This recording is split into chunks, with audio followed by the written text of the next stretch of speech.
All right, let's go ahead and talk about it. The breaking news: Nate McMillan fired from his post as head coach of the Atlanta Hawks. So, what does this mean for the Hawks going forward? And let's look at this from a big picture angle. For the Hawks going forward, this has been rumored for a while. There's talks that he might even resign before the All-Star break. Those talks went away. The improvement of the Hawks as far as record wise, they went up and down. They went on a win streak after those talks came out, and they've subsequently gone on another losing streak.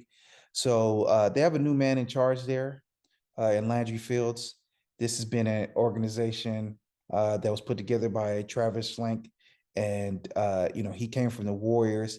And when he traded the pick that became Luka Doncic for Trae Young, they were intertwined together. And his vision was Trae Young, uh, probably could be a Steph Curry type. You have Herder as a Clay Thompson type, and build around them like that. And obviously that hasn't come to pass. But these guys are young players. I think it's just been a mismatch of a lot of things with roster.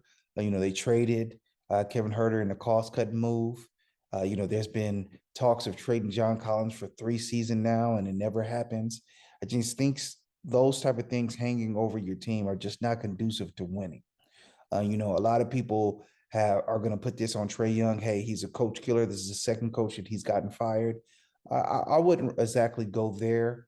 Um, you have a situation once again, the guy that he's intertwined with, Luka Doncic. He ran Rick Carlisle off the block. Most people weren't really talking about that. I do think there's things that he needs to improve in his game, but he's a young player, and there's a lot of things that a lot of young players at that time need to improve. I do think that it is starting to become incumbent on him to figure out what this franchise is going to be. Um, is he going to take the term the leap and take hold of this franchise and get them playing better? A lot of the rumors and the scuttlebutt comes out from people saying that he's a hard person to play with. He doesn't come off the ball. Um, Unlike Steph Curry, he's not someone that moves without the basketball. So if he doesn't have the ball in his hands, he's pretty, useless. He's just pretty much a spot up shooter. There are small game tweaks that they could have done. I thought that they could have used Trae Young as a screener, especially in late game situations. Get the ball into Murray's hands, use Trae Young as a screener, create some confusion and some movement there. It's just been a lot of one on one. And I think you have to put that on the coach, and the coach has to get him to play better. And if the coach can't do that, you have to find someone who can.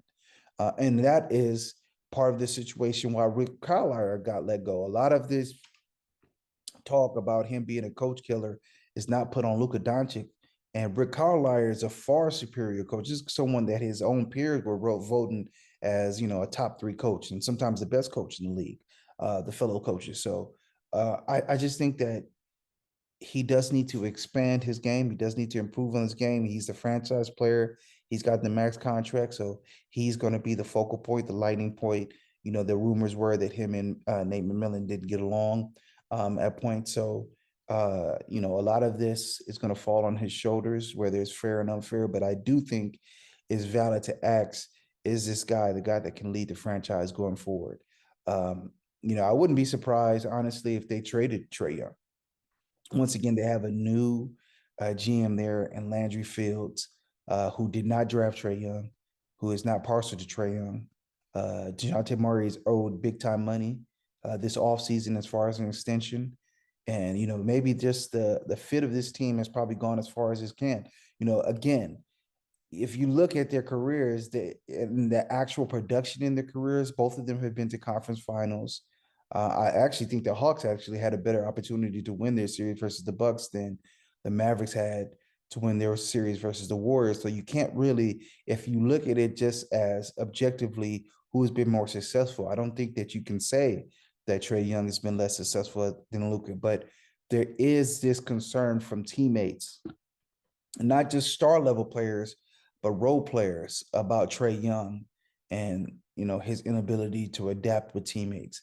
And since you have a player who's overlapped in skills with him, DeJounte Murray, does it make sense to say, hey, is it time to see what we can get for Trae Young out there on the open market? So that's my thoughts on the situation. Hopefully, Nate McMillan lands on his feet. He's universally known as a good guy. I don't think this was a move that was forced by any player. I think this is probably just the organization being unhappy where they were at this time. I could see a guy like Ime Udoka. I would love to see a guy like that, guy who's known to push his players, a guy who's going to bring in gravitas immediately into the locker room. Hey, I've been to a finals. I've pushed a middling Celtics team who, if you actually look at it, was similar in a lot of ways to what Atlanta is right now. So I would love to see a hire like that. So uh, unfortunately, the game is the game. No pun intended, and these type of things happen. But hopefully, this is a good thing. All right, let me know what you think. Like, subscribe. The game is the game.